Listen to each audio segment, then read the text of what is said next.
오늘 우리 원 목사님 우리 교회 두 번째 오신 거죠? 예.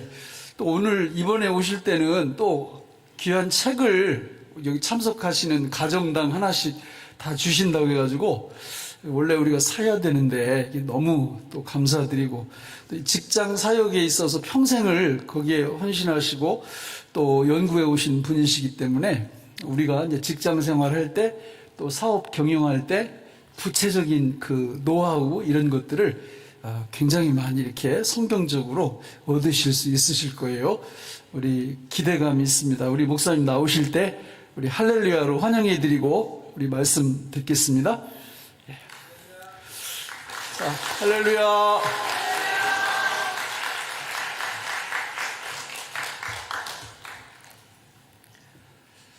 예, 여러분 반갑습니다. 제가 2009년 2월 달에 왔는데 기억나시지 않죠? 그죠? 기억하시면 이상한 거죠? 예, 반갑습니다. 이거 한번 넘겨봐 주시죠. 오늘 여러분들과의 하나님 나라를 주제로 해가지고 주로 다니엘의 일터 형성을 함께 생각을 해보도록 하겠습니다. 하나님 나라가 먹고 마시는 게 아니고 의와 평강과 희락이라 하는 로마서의 말씀 가지고서 한번 생각을 해봅니다. 저는 교회에서 섬기기보다는 직장에서 사목 활동을 주로 했었고요. 지금도 직장사역 연구소에서 섬기고 있고, 그래서 이렇게 오전 예배 끝나고 그리고서 식사를 하시는 등 마시는 등 이렇게 특강 들으러 와서 이렇게 한 분도 안 들어오고 계신 이런 분위기 속에서 설교하면은 정말 가슴이 뛰어요. 계속 이렇게만 설교하면 좋겠는데 그렇지 않습니다. 이렇게 가면 이제 절반쯤 졸고 있고 어떻게든지 그 사람들을 깨워가지고 그렇게 예비군 훈련 같은 그런 분위기 속에서 이제 설교를 주로 많이 하죠. 그래서 이렇게 저를 주목하시는 그런 곳에서 설교하는데 기쁨이 있습니다. 고양시에 살고 있고요. 아들하고 딸하고 모교에서 만난 자매하고 결혼해가지고 지금도 행복하게 잘 살고 있습니다. 믿어주세요. 아들, 딸들이 직장 생활을 하고 나니까는 이제 뭐라 그럴까요? 책임이 이렇게 다 벗어졌다 그럴까요? 그래서 요즘에 그런 그 아내하고 즐거운 시간 보내고 있습니다. 따로 강의하는 없고요. 나중에 필요하시면은 이 파일을 나중에 가져가셔서 좀 패스 받으셔가지고 보시면 좋겠습니다. 예수님 하셨던 말씀 기억하시죠? 처음 하셨던 말씀, 회개하라, 이 복음 믿어라, 하나님 나라 가까웠다 하신 그 말씀 우리가 잘 알고 있습니다. 사탄의 유혹을 하죠. 그 유혹을 하면서 뭐라 그럽니까? 경제적인 문제였습니다. 이 떡을 돌을 떡덩이가 되게 해서 만들어 먹어라 그러고요. 또 성전 꼭대기에 세우고서 뛰어내리면 사람들이 신통해 할 거고 너를 하나님으로 인정할 거다. 또 산에 가서 세상 만국 영광을 다 보여주고 뭐라 그럽니까? 엎드려 절하면 나에게 절하면 이 만국 영화 다 주겠다. 이게 경제적인 문제, 종교적인 문제, 그리고 정치적인 문제, 하나님 나라 이루려고 복잡하게 생각하지 말고 쉽게 해라, 쉽게. 지금 이렇게 하면 네가 원하는 거 할 수 있지 않냐. 근데 거절하시죠? 다 거절하십니다. 그리고 예수님이 하나님 나라를 어떻게 보여주십니까? 말씀을 하셨습니다. 말씀을 하시고 또 귀신을 쫓아내시면서 하나님 나라는 귀신이 다스리는 나라가 아니고 하나님이 다스리는 나라라는 거죠. 하나님의 통치가 바로 하나님 나라라는 거죠. 또 사람들 치유해 주시고 질병이 없는 곳입니다. 하나님 나라가. 또 어떻게 하십니까? 살리시죠. 하나님 나라는 죽음이 없는 곳입니다. 그리고 풍요로운 곳입니다. 오병이어 7병이어 이적을 베푸시면서 하나님 나라를 보여주십니다. 그리고 하나님 나라를 궁극적으로 설명하시고 궁극적으로 이루신 그게 뭐죠? 바로 십자가죠. 예수 그리스도의 십자가 사역을 통해서 하나님 나라 이루십니다. 사탄의 유혹받고 나서 한 3년쯤 시간을 보내셨죠. 예수님이 십자가로 가시기까지 가시는 과정에서 그 마지막 부분에 만났던 세 사람을 우리가 좀 주목하면 좋겠는데요. 이 사람은 그 부자 청년입니다. 부자 청년에게 예수님이 말씀하시면서 뭐라고 표현하시는가 하면 하나님 나라에 들어가기, 명확하게 이렇게 표현하십니다. 부자 청년에게 한 얘기는 아니고 지도자들에게 한 얘기입니다만 하나님 나라에 들어가기 이런 표현을 하십니다. 바로 이 사람이 바라던 문제, 어떤 문제였죠? 영생이잖아요. 영생에 대한 고민했잖아요. 그 고민에 대한 해답으로 하나님 나라에 들어가기라는 말씀을 하십니다. 제자들은 3년간 따라다녔는데 이때 정신 못 차리고 있었죠. 근데 여기서 예수님께 부탁해가지고 이렇게 눈이 뜨인 사람이 있었습니다. 그 사람 이름 아시죠? 바디메오예요. 바디메오. 이 바디메오라는 사람은 1일차 제자입니다. 1일차 제자. 1호봉도 아니고 1일차 제자인데 어떻게 합니까? 그 길에서 예수님을 따르더라 그럽니다. 예수님 가시는 십자가 길을 따르는 모습 보여줍니다. 그리고 또 한 사람, 중요한 사람 있죠. 우리가 잘 아는 삭개오예요. 삭개오 같은 경우는 누가복음에서는 이제 하나님 나라 설명하면서 휘년, 구약의 안식년이 7번 반복되고 나서 사람들을 자유롭게 하고 빚을 갚아주고 땅을 돌려주고 하는 이 휘년, 해방과 구원의 날을 얘기하는 그 휘년을 강조해서 얘기하거든요. 그 휘년의 삶을 실천한 사람이 바로 삭개오입니다. 삭개오가 어떻게 합니까? 예수님 만나고 나서 제 재산의 절반을 떼주겠습니다. 당시에 재산의 4분의 1을 사회에 환원하면 이 사람 괜찮은 기업인이다 이렇게 사람들이 평가했거든요. 근데 절반을 떼줍니다. 내가 누구에게 토색한 거 있으면, 억지로 빼앗은 거 있으면 몇 배로 갚아준다 그래요? 4배로 갚아준다 그러잖아요. 아마 재산 별로 남지 않았을 겁니다. 이렇게 자기 재산 다 바쳐서 예수님을 따르는 하나님 나라에 들어가는 그 삶을 실천한 모습을 우리가 볼 수 있습니다. 이 하나님 나라 구조에서 우리가 십자가를 이렇게 중요하게 여겨야 하는데 이 십자가를 한번 좀 생각을 해봐야 합니다. 여러분 성경에서 이 창세기 3장부터 요한계시록 20장까지 여기를 많이 강조하는 그런 신학이 있어요. 이게 이제 구속신학이죠. 십자가 신학이죠. 창세기 3장에 인류의 타락이 나오잖아요. 타락하고 그 다음에 이제 대환란이 있고 이게 바로 십자가 신학이죠. 근데요 성경에는 창세기 3장 말고 창세기 1장 2장이 있어요. 또 어떻습니까? 요한계시록 21장 22장이 있지 않습니까? 이건 뭘 얘기하는 겁니까? 이건 바로 에덴 동산, 하나님이 본래 의도하신 이 땅에 세우신 하나님의 왕국, 또 이 땅에 세우신 성전이죠. 그거 바라셨잖아요. 우리가 나중에 새하늘과 새 땅이 임하고 완전한 천국에 들어가게 되면 누릴 삶이 어떤 삶입니까? 본래 에덴 동산에서 하나님이 아담과 하와를 통해서 그 이후 후손들을 통해서 이루고자 하시던 바로 그런 삶 우리가 누리게 될 거잖아요. 그래서 하나님 나라 구조에서 십자가를 볼 수 있어야 하겠어요. 십자가 구속신학이 틀렸다는 얘기가 아니라 그것보다 조금 넓혀서 하나님 나라 관점으로 우리가 볼 수 있어야 하겠습니다. 제가 그 총신대학교 83학번인데 그때만 해도 이렇게 하나님 나라에 대한 관심이 많아가지고요. 하나님 나라에 대한 책, 동아리 이런 거 안 하면 간첩소리 들었습니다. 하나님 나라 얘기 참 많이 했는데 예수님 초림하시고 나서 하나님 나라 시작됐죠. 회개하라 천국이 가까웠다 예수님 말씀하시잖아요. 그럼 이게 하나님 나라가 지금 이미 하나님 나라인데 지금 현재 하나님 나라는 아직 완성되지 않았죠. 언제 완성이 되나요? 예수님이 재림하실 때죠. 예수님이 재림하실 때 새 하늘과 새 땅이 임하고 그리고 이제 여러 가지 설이 있습니다만 어쨌든 새 하늘과 새 땅이 임하고 거기에서 하나님 나라의 완성을 우리가 볼 수 있습니다. 죽었던 우리 믿음의 선배들 육신과 영혼이 합해져서 함께 살고 우리가 살아있을 때 혹시 예수님이 재림하시게 되면 우리는 영혼과 육신 새로워진 그런 영혼과 육신 가지고서 하나님 나라 들어가서 살게 되죠. 그러니까 현재 우리가 사는 삶은 이미 하나님 나라가 임했는데 아직 완성되지는 않은 그런 하나님 나라란 말이죠. 새하늘과 새 땅이 임한 후에 임하게 되는데 그럼 현재는 뭡니까? 현재 예수님 초림하시고 재림하시기 전까지 현재 우리의 삶, 현재 우리가 살아가는 이 삶의 마당은 바로 과도기라는 거죠. 완충지대를 잘 보여줍니다. 우리가 좀 이런 시대를 살고 있습니다. 예수님 오실 것 늘 생각하고 그렇게 우리가 살아갑니다. 그런데 이런 그 하나님 나라가 우리 일터와 일상에 임해야 하겠는데 제 이 구절이 아주 의미 있다고 생각을 합니다. 여러분 이 구절 보이시나요? 예, 함께 읽을 수 있겠나요? 읽어볼까요? 읽겠습니다. 시작. 내 아버지께서 나라를 내게 맡기신 것 같이 나도 너희에게 맡겨 너희로 내 나라에 있어 내 상에서 먹고 마시며 또는 보좌에 앉아 이스라엘 12지파를 다스리게 하려 하노라.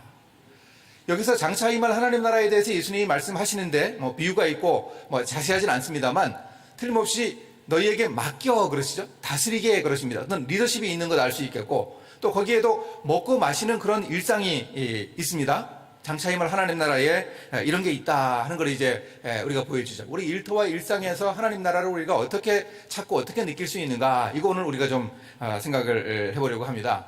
하나님은 본래 이스라엘 왕국을 통해서 하나님의 통치를 보여주려고 하셨어요.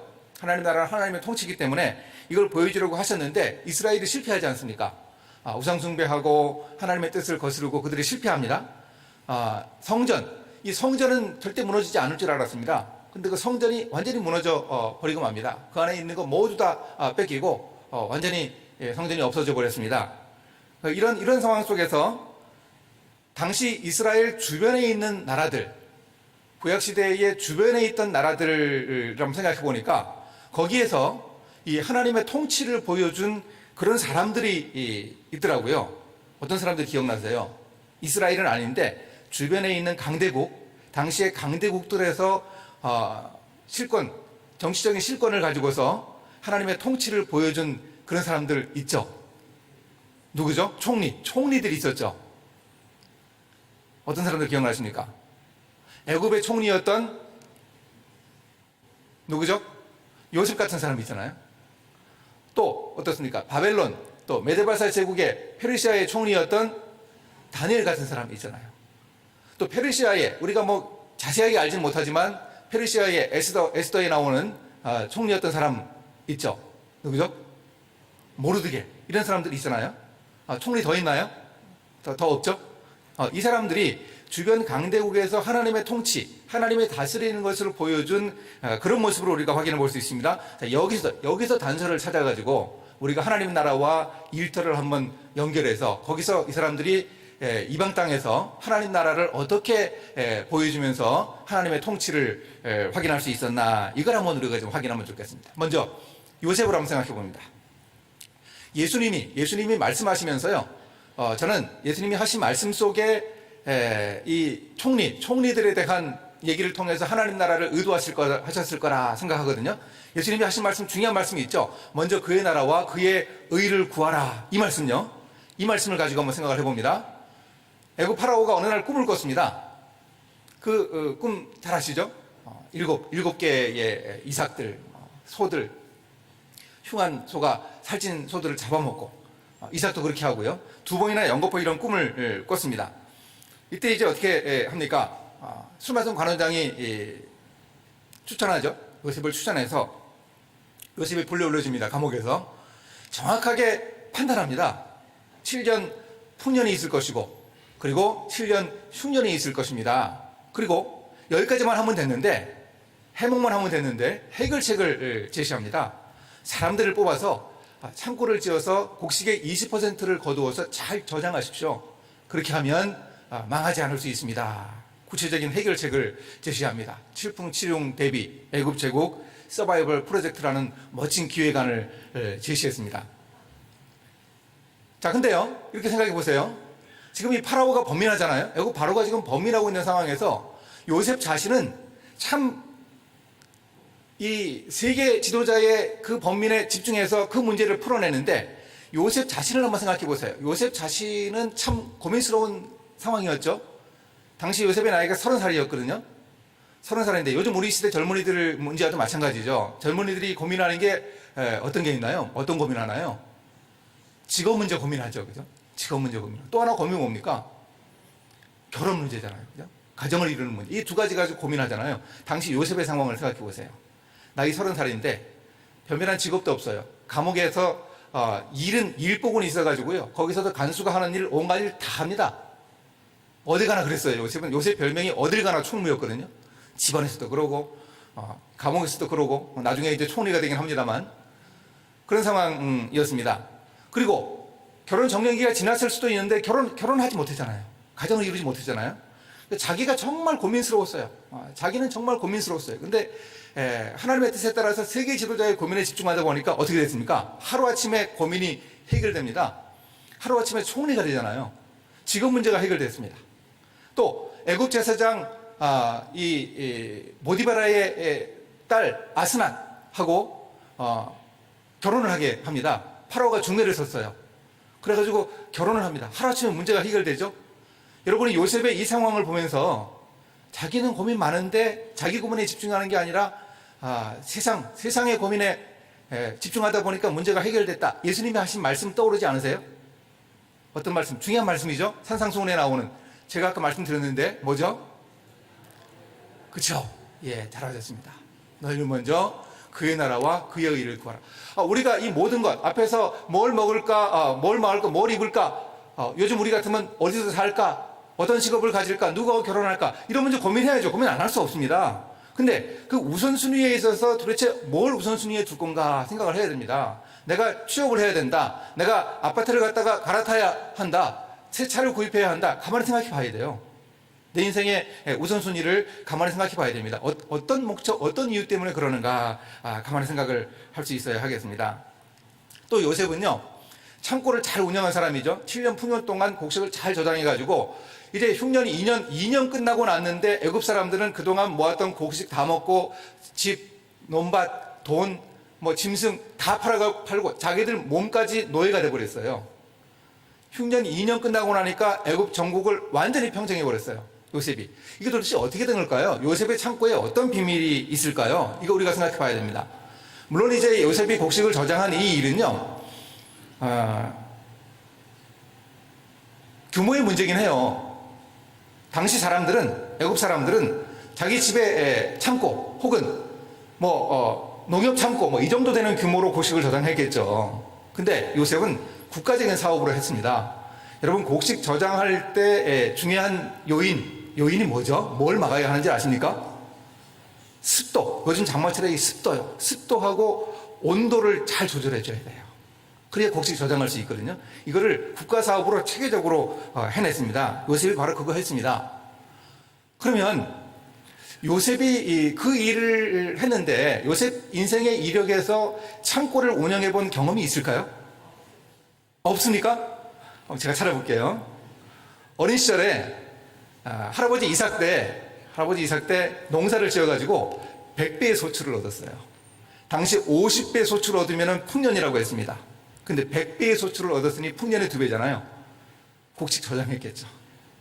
이런 그 가정에서 얻는 지식이 있었습니다. 보디발의 집에서는 꽤 규모가 큰 창고를 운영했어요. 그죠? 보디발 집에서 요셉이 한 일은 집안일과 밭일이었거든요.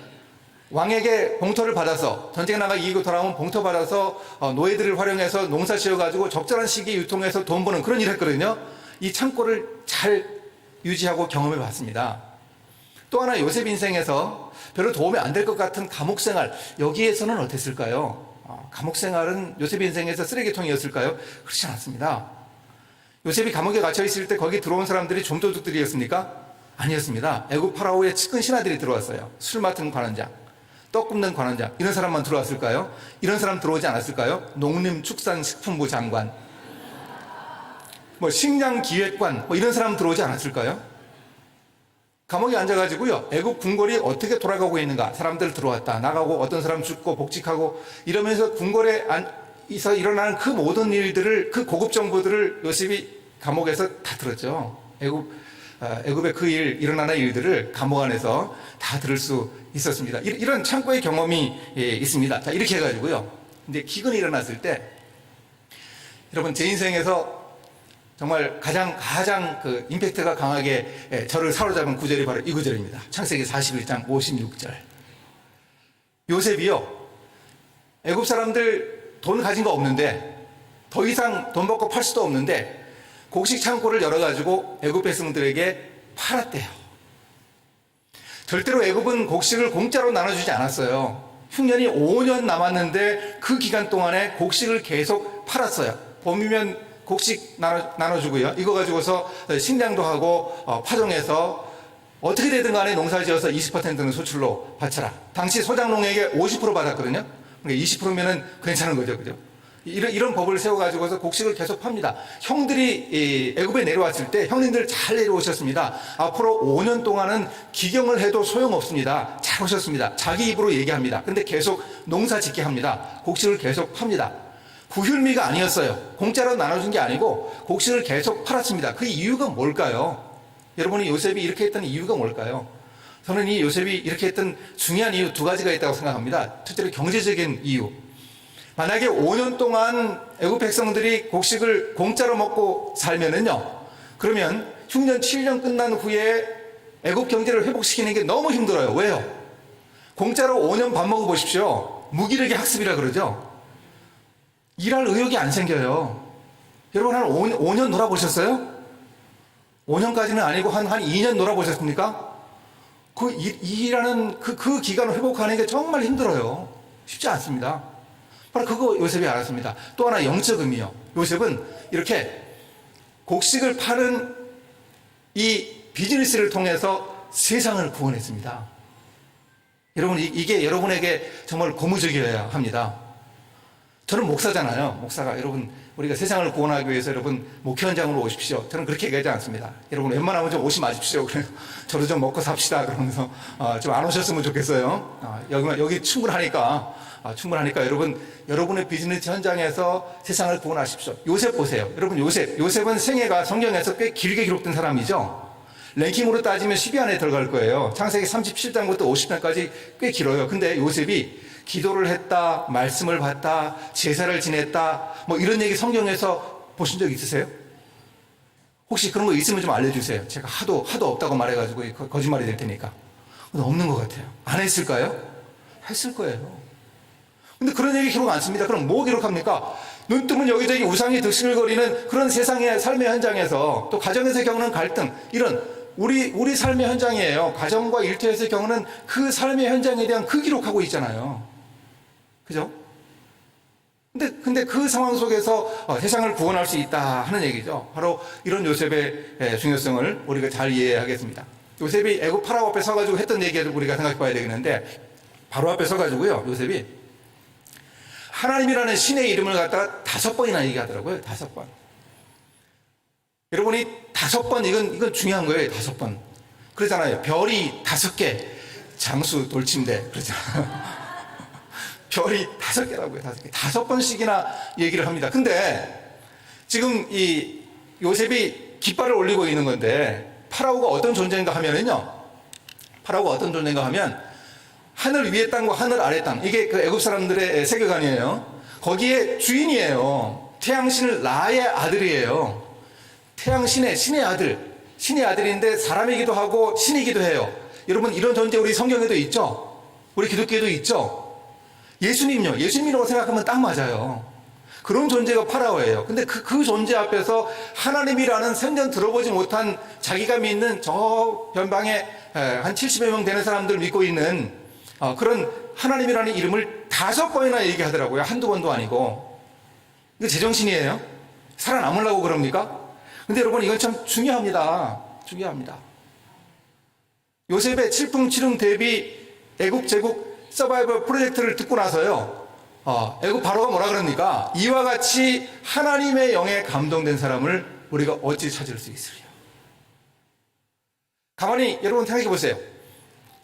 파라오에게 이 요셉의 이력서가 있었겠죠. 나이 30, 저 팔레스타인에서 노예로 사로잡혀오고 내 부하 보디발 집에서 10년쯤 지내다가 상사 아내 강간 미수범으로 3년간 옥살이하고 있는 이런 젊은이에요. 근데 칠풍칠흥 대비 서바이벌 프로젝트를 얘기하는데, 이건 이 젊은이의 이력에서 나올 게 아니에요. 그렇잖아요. 근데 겁도 없이 내 앞에서 신의 이름을 5번이나 얘기하더라고요. 5번이나. 그러니 이 신이 준 영감이 아니겠냐는 얘기죠. 지금 파라오는 탄식하고 있는 거예요. 내 신하들 중에는 왜 이런 신하가 없나? 이런 영감 가진 사람이 없나? 우리 애굽에 얼마나 신이 많고 얼마나 훌륭한 신들이 많은데, 이 저 변방의 팔레스타인의 소수 사람들이 믿는 이런 신의 영감만도 못하나, 이런 탄식을 쏟아놓고 있는 겁니다. 여러분, 이게 이 요셉이 애굽에서 보여준 정말 탁월한 그런 능력이고, 우리가 본받아야 할 그런 부분이 아닐 수 없습니다. 총리가 되죠? 당연히 총리가 됩니다. 코로나 대안으로 우리는 이 탁월한 능력 보여줄 수 있어야 합니다. 모르드게 여러분 잘 아시죠? 모르드게 했던 사건, 이 사건 아실 거예요. 하만 문지기였거든요. 궁궐 문지기였는데, 이제 하만이라는 그 아말렉 족속인 사람에게 절을 하지 않아요. 인사를 하지 않습니다. 그래 이제 어떻게 됩니까? 그래 이제 위기에 빠지죠. 유대 민족이 다 죽게 되는 그런 상황에 빠지게 되잖아요. 근데 그 전에 이제 이 모르드게가 궁궐에서 왕을 모반하려고 하는 사람들을 갖다가 고발을 했어요. 그래가지고 왕이 목숨을 건진 적이 있거든요. 근데 상을 못 받았어요. 무려 8년이 지났어요. 8년이 지나고 나서 어느 날 왕이 잠이 안 와요. 우리가 잠이 안 오면 불면증이죠, 그죠? 커피를 많이 마셨거나 그런 거죠. 근데 왕이 잠이 안 오면 이건 문제가 좀 있는 거예요. 왕이 잠이 안 와가지고 다른 사람 괴롭힙니다. 궁전일기를 읽어라. 궁전일기를 읽다가 이 대목을 들었어요. 그 많은 궁전일기 중에 8년 전에 그 사건을 하필 택해서 읽었겠어요. 그래서 이 모르드게를 상을 주죠. 그래가지고 어떻게 됩니까? 결국 이제 하만과의 갈등에서 이겨내고 에스더가 이제 죽으면 죽으리라 해가지고는 결국 모르드게가 총리가 되잖아요. 페르시아의 총리가 돼서 이스라엘 유대 민족을 잘 건사하고 그리고 하나님의 통치를 이제 드러내 보여줍니다. 이게 뭘 얘기해 줍니까? 창세기 12장에서 아브라함의 언약에서 보여주신 바로 그거죠. 땅의 모든 족속이 너로 말미암아 복을 받는다. 너는 복이 될지라 하는 바로 그것을 잘 보여주고 있습니다. 이 모르드게도 우리가 좀 간단히 살펴보고요. 이제 우리가 다니엘을 살펴보면서 주로 이 직장 문제를 함께 좀 여러분과 나누려고 하는데 다니엘 같은 경우에 예수님이 모퉁이에 머릿돌이 손대지 않은 돌처럼 이런 표현이 나오거든요.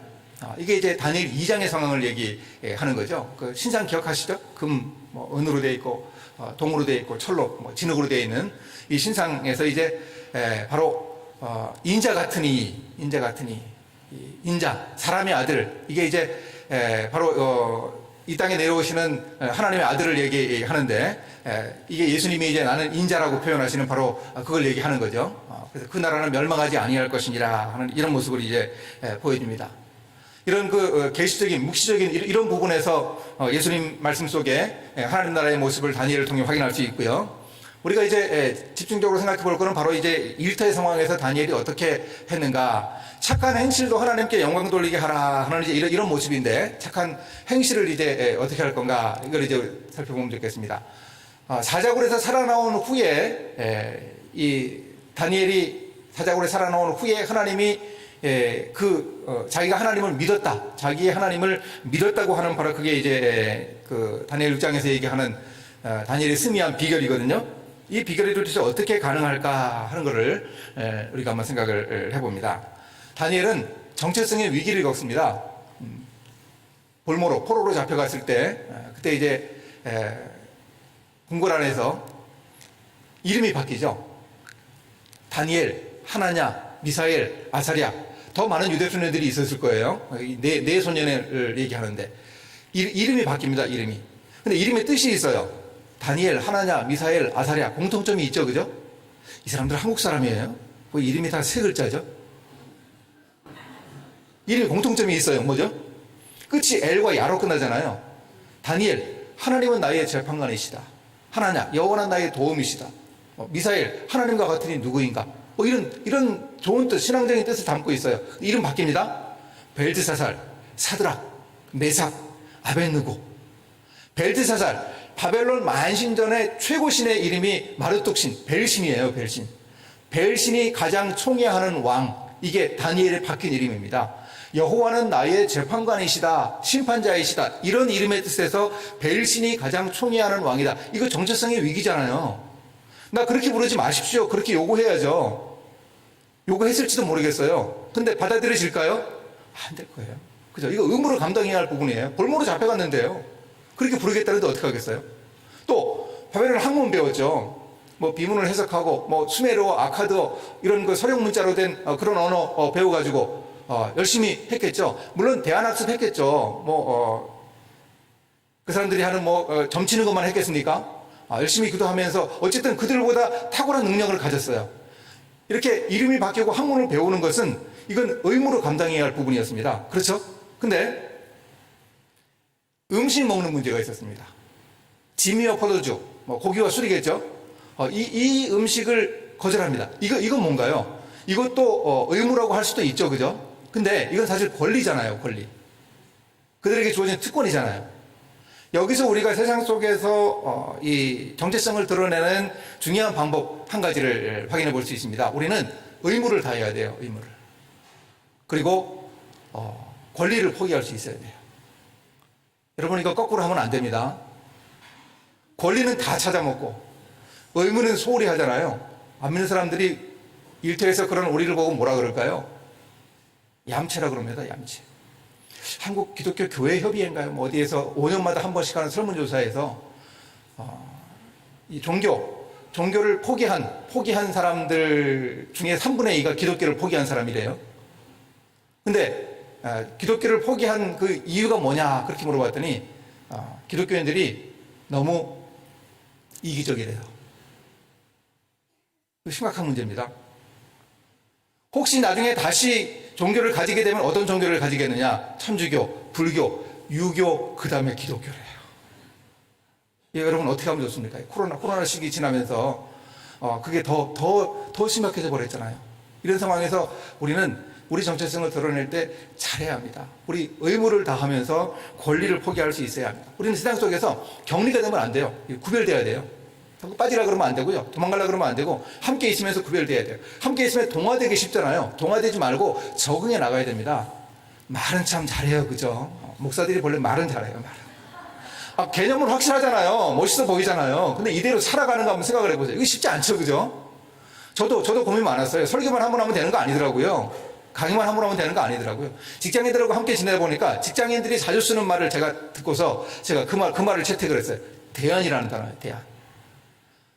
하긴 해야 되는데 불가능해요. 그 방법으로. 그럼 어떻게 하면 됩니까?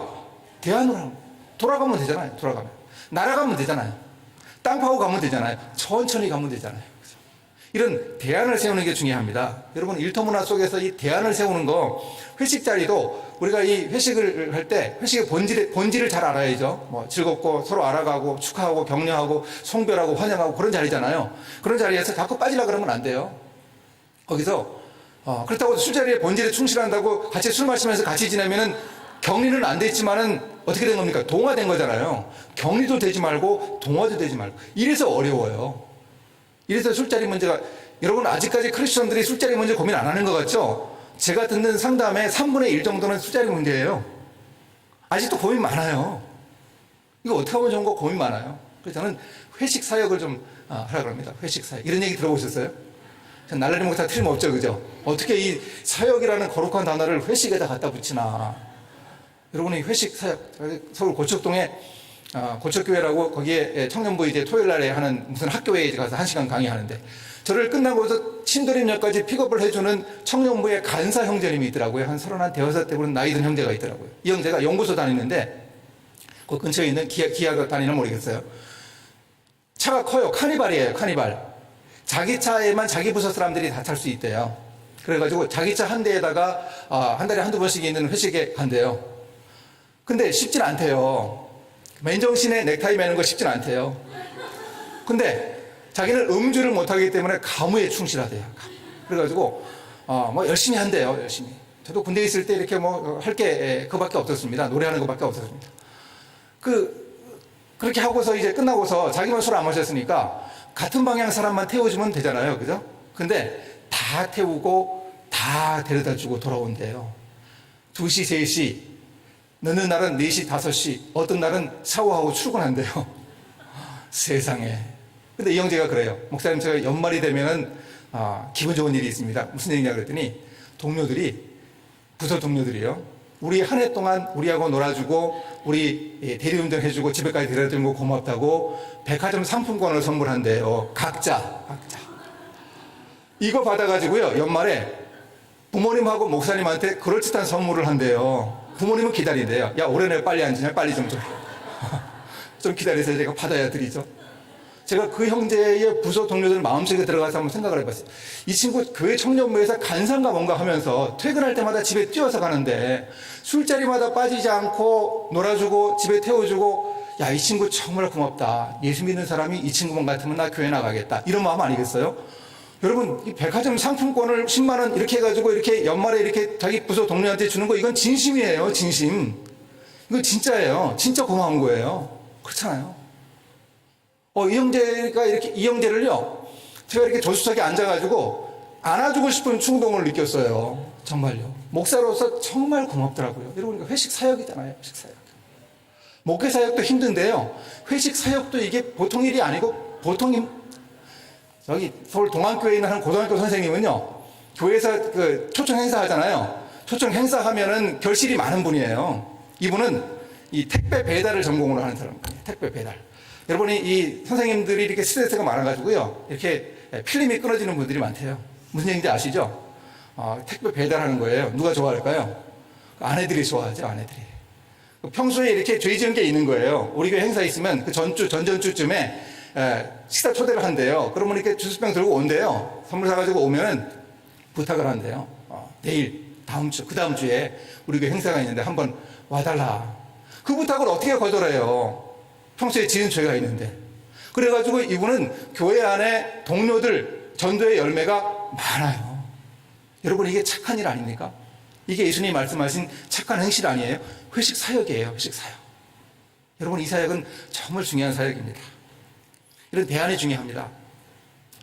주일 성수도 대안을 대요. 대안. 주일 12시 1시에 결혼식이 있다. 요즘에 그런 경우 드문데 종종 있잖아요. 그런 경우 어떻게 하면 좋습니까? 이 사람과의 관계도 생각해야 되겠고, 그리고 내 예배도 생각을 해야 되겠다. 이거 어떻게 하면 좋나요?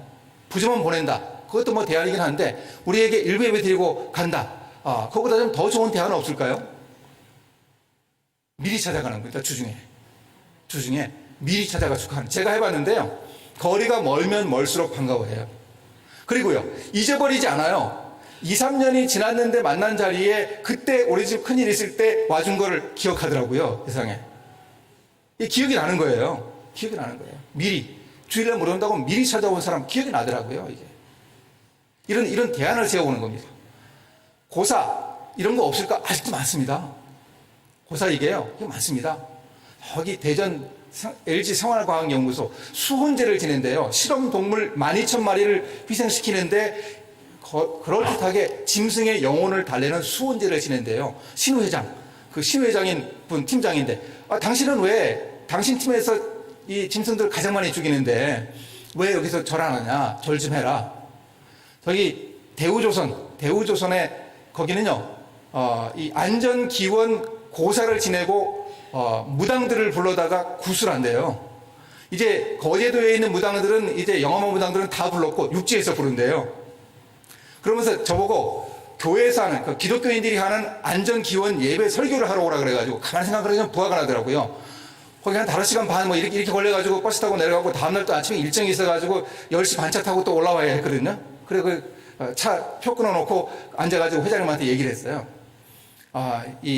만약에 고사 지낸다고 이렇게 그 회사 인트라넷에 뜨면, 그러면 신우에서 공문을 한번 보내보십시오. 공문을. 우리 신우에도 모여서 우리 회사의 안전을 위해서 기도합니다. 우리의 기도 제목. 이번에 지내는 안전기원 고사 지낼 때도 우리 기독교인들이 옆에서 예배드릴 수 있는 공간을 좀 마련해 주십시오.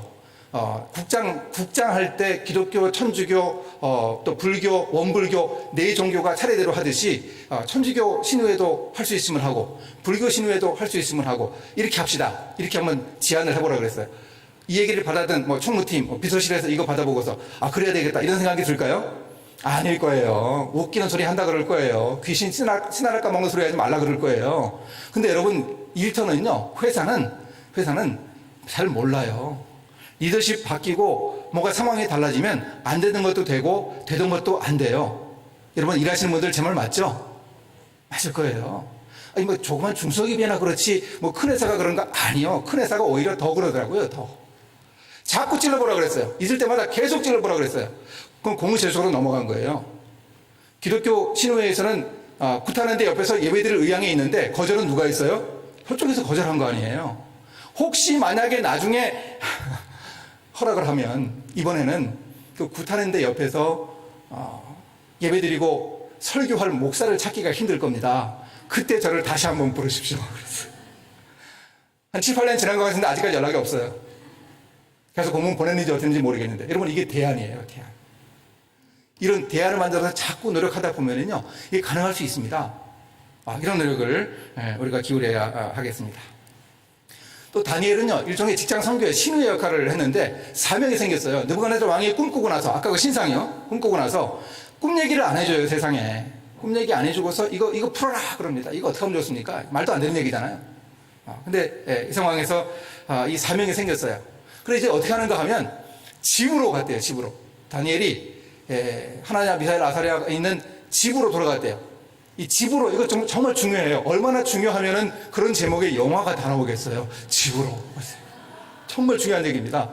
왜 집으로 돌아갔습니까? 거기에 기도 종지들이 있어서 그런 거예요. 그럼 우리가 일터에서 세상에서 풀리지 않는 문제가 가서 우리 집으로는 어디입니까? 우리 세계중앙교회, 셀로, 우리 구역으로, 우리 청년부로. 바로 이게 우리 집으로죠. 그죠? 이 집으로 가는 게 중요합니다. 거기서 사생결단의 기도를 합니다. 하나님, 우리가 죽지 않게 해주십시오. 여러분 이런 것도 해보셨어요? 우리가 죽게 생겼습니다. 죽지 않게 해주십시오. 이거 알려주십시오. 하나님은 꿈을 찍는 사진사세요. 그대로 찍어가지고 캠코더로 찍어가지고 보여주셨어요. 그 얘기 했더니 느부갓네살 왕이 엎드려 절을 하더래요. 세상에. 그렇죠. 아랫사람이 이쁘면 안아주고 싶잖아요. 그죠? 그 정도로 고맙죠. 그죠? 그리고 다니엘이 어떻게 합니까? 자기 동료들 사드락, 메삭, 아벳느고를 높은 지위에 앉힙니다. 이게 이 직장 신우회의 3사입니다. 444. 사명, 사생결단의 기도, 사람을 얻었어요.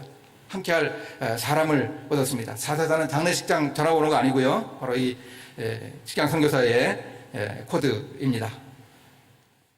또 다니엘 6장으로 가서 다니엘이 일터에서 탁월했는가 한번 생각을 해봅니다. 메데바사 제국으로 바뀌었는데 세 총리 중에서 다니엘을 수석 총리로 삼으려고 했습니다. 정적들이 가만히 있지 않았죠. 그래서 한 달간의 기도 금령 만들어가지고 다니엘을 걸잖아요. 그때 이제 어떻게 합니까?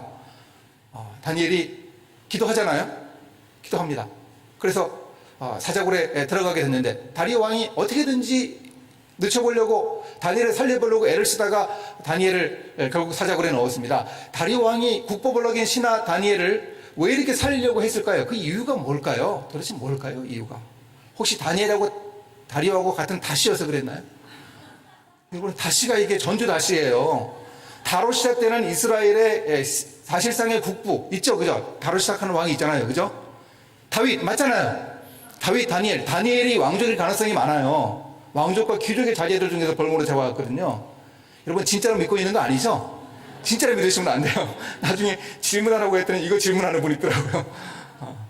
다니엘하고 다리오는 혈연이 있을 리가 없어요. 다니엘은 저 변방 유다에서 포로로 잡아온 사람. 다리오 왕은 아버지가 메대 사람, 어머니가 바사 사람. 바뀌었는지 모르겠어요. 그래서 이 메데바사 제국의 초대 왕으로 손색이 없는 사람이다. 그런 평가를 받는 사람이었습니다. 혈연이 있을 리가 없습니다. 또 우리 사회에서 있으면 좋은 학연, 지연이 있을 리가 없습니다. 왜 다리오 왕이 다니엘을 그렇게 살리려고 어떻게든지 살려보려고 애를 썼을까요? 이유가 뭐죠? 여러분 마음속에 답이 있죠? 바로 능력이죠. 능력. 다니엘의 능력. 여러분 일터에서 윗사람이 아랫사람 사표냈는데 붙잡는다. 이유가 뭐죠? 이 사람 나가면 내가 힘드니까 그러죠. 사장님이 왜 붙들겠어요? 평소에 나갔으면 좋겠다 싶은 사람이 나가면 얼굴 표정 감춰야죠. 그죠? 감춰야 돼요. 잘 가. 나중에 놀러 와. 그럴 거예요. 근데 우리 회사가 손해니까 잡는 거죠. 그럼 다니엘의 이런 능력이 있다는 거 우리가 확인할 수 있는가? 확인해 봐야 돼요. 나중에 다니엘이 사자굴에서 살아나온 후에 그 사람들, 모함한 사람들이 들어갔는데 총리들과 고관들이래요. 총리 3사람 중에 2은 확실하게 들어가서 죽었어요. 고관들 120명 중에 다니엘 쪽에 40명 제외하고 80명 전부가 죽었을까요? 그건 아니라도 핵심적으로 가담한 2명 이상은 죽었어요. 근데 당시에 이 사람들이 국방과 행정을 동시에 책임진 고위 관리들이잖아요. 고대사회가 그랬잖아요. 그럼 다리오 왕이 이렇게 철없는 사람일까요? 여러분 이 당시에 영토가 넓습니다. 왼쪽에 저기 아프리카의 이집트, 리비아, 팔레스타인, 터키, 그리스까지 갑니다. 그리고 저쪽 끝에 카스피해 옆에 아랄해라는 호수, 그리고 맨 오른쪽 끝이 어딘가 하면 저희가 인더스강이에요. 조금 더 가면 인도예요. 인도부터 아프리카의 유럽에 이르는 방대한 영토입니다. 외적들이 알고 쳐들어오면 어떡하겠어요? 다리오 왕은 이런 거 생각하지 못할 정도로 혹시 아버지 덕에 정권 잡은 혹시 나이 25, 30쯤 된 그런 치기 어린 젊은이가 아니었나? 그런 상상 안 해도 돼요. 다리오 왕이 정권 잡을 때 나이가 몇이라 그러죠? 62세였다. 그럽니다. 우리가 그런 오해 안 해도 됩니다. 그러면 이 노회한 정치인 이 다리오 왕에게 어떤 포석이 있었나 우리가 확인해 봐야 합니다. 당파 싸움 하잖아요. 두 세력이. 화해가 안 돼요. 한 세력을 제거합니다.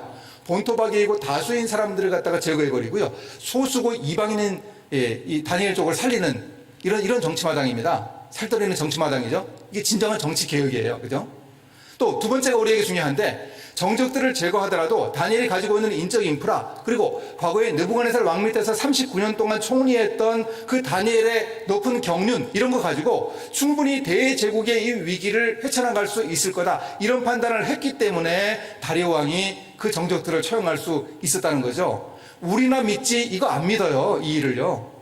자유주의 신학을 하는 신학자들, 주석을 쓴 신학자들은 안 믿어요. 이건 실제로 일어난 일이 아니고 하나님의 영광이 메데바사 제국에 이만큼 틀림없이 드러났다는 문학적 표현이다. 실제로 일어난 일이 아니다. 이래가지고 제가 열받았어요. 지랄하고 있네 그랬습니다. 그게 주석에 나오더라고요. 주석에. 저는 안 믿어요. 이게 실제로 일어났다. 이러고 믿습니다. 그러고 생각해 보니까 직장에는 정치가 있잖아요. 정치. 여러분이 정치 잘해야죠. 누구 라인에 서는가, 라인 잘 타야 됩니다. 그죠? 내가 탄 라인, 이사는 이렇게 오랫동안 하는 사람이 아니잖아요. 나가버리면, 그럼 어떻게 됩니까? 낙동강 오리알 되잖아요. 라인 잘 타야 돼요. 이 정치잖아요. 그죠? 여기서 우리가 적용합니다. 우리는 우리 일터의 윗사람들에게, 우리 고객들에게 인정받아야 하는데, 내 전문성으로 인정받아야 돼요. 내 능력으로요. 우리가 관계를 잘하고 이런 능력 말고요. 내 고유한 능력, 그 능력으로 우리는 확실하게 인정받을 수 있어야 하겠습니다. 성경이 말하는 성령 충만을 제가 한번 정리를 해보니까요. 여러 가지가 있더라고요. 사도행전 2장, 고린도전서 12장에 나오는 성령의 은사, 이것도 성령의 역사하심이죠. 그 다음에 술 취하지 말고 성령의 충만 받으라. 그리고 교회생활, 가정생활, 직장생활, 트라이앵글을 얘기하더라고요. 그리고 세 번째 중요한 게 뭐냐면 직업적인 능력으로 나타나는 탁월함. 아까 우리가 요셉에게서 봤잖아요. 바로 그런 탁월함이 있더라고요. 바로 이런 모습으로 우리가 생각을 해봅니다. 하나님의 영이 브살렐 오홀리압에게 함께 하셨습니다. 이 사람들에게 함께 하셨는데 이 사람들이 가진 기술성, 예술성, 창의성, 이런 능력에 함께 하셔서 그래서 성막 각종 기구들, 모든 제품들을 잘 만드는 그런 능력을 부여하셨죠. 바로 이게 성령의 충만함이라고 표현을 합니다. 이런 성령 충만이 제가 찾은 것만 해도 이만큼이더라고요. 더 있을 거예요. 여러분도 더 찾아보세요. 더 있을 겁니다. 직업 능력에 하나님의 영이 함께 하신 바로 그런 일을 잘 보여주고 있습니다. 다윗을 한번 우리가 보죠. 다윗이요. 다윗은 비교적 어린 시절에 이렇게 기름 부음 받았거든요. 근데 왕으로 기름 부음 받고 나서 여호와의 영에 크게 감동되었다 그럽니다. 다윗의 제왕 기간, 또 왕으로서의 그 기간 동안에 성령이 크게 감동한 그런 얘기죠. 가장 대표적으로 이 성령이 감동한 게 어떤 게 있을까요? 다윗 하면 딱 떠오르는 얘기 있잖아요. 골리앗과 맞서 싸운 얘기요. 물맷돌 던지는 거, 이거 한번 생각을 해보죠. 물맷돌을 던지는데 이게 꽤 큰 돌입니다. 그러니 사람이 죽죠.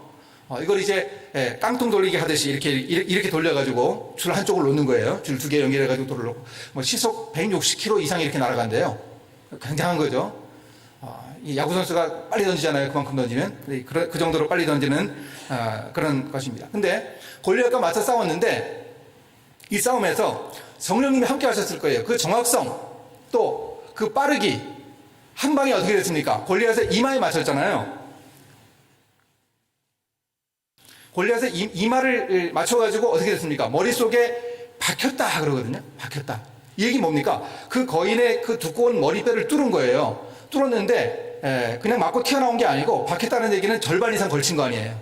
그죠? 이 정도로 강하게 던졌어요. 성령님이 함께 하셨겠죠. 더구나 달려가면서 던졌어요. 달려가면서. 환경이 안 좋은 거예요. 화살이 날아왔거나 저기 갑자기 오거나. 달려가면서 던지면 조준이 잘 안 되잖아요. 그죠? 근데 달려가면서 한 방에 골리앗의 이마에 맞췄습니다. 다윗은 또 열심히 자기 일을 했을 거예요. 막내가 집안에 양떼를 치는 그런 전통이 있거든요. 형들 7명이 차례로 막 2, 3년씩 그렇게 양떼를 돌봤겠죠. 근데 다윗은 계속 양떼를 돌봐야 했어요. 왜요? 어머니가 동생을 안 낳으세요. 그러니 계속 했어요. 적어도 10년 이상 했을 거예요. 이런 상황에서 형들보다 오랫동안 물매 던지기 연습을 했잖아요. 이게 불리한 핸디캡이었잖아요. 그죠? 그런데 이 핸디캡이 오히려 더 좋은 기회가 됐죠. 그리고요, 한 12km 떨어진 기부하에 사사시대에 이 물매를 머리카락 하나라도 틀림없이 던지는 그런 사람들이 있었습니다. 그러니까 이제 일과 끝나고 나서 양들을 우리에 넣어놓고 한 12km 되니까는 뛰어가면 1시간 갈 수 있잖아요. 가가지고 거기에 그 사사시대에 있던 그 조상들의 후예들이 운영하는 정타 물매 교습소 이런 게 있었겠죠. 그죠? 한방 물매 학원 이런 거 있지 않았을까요?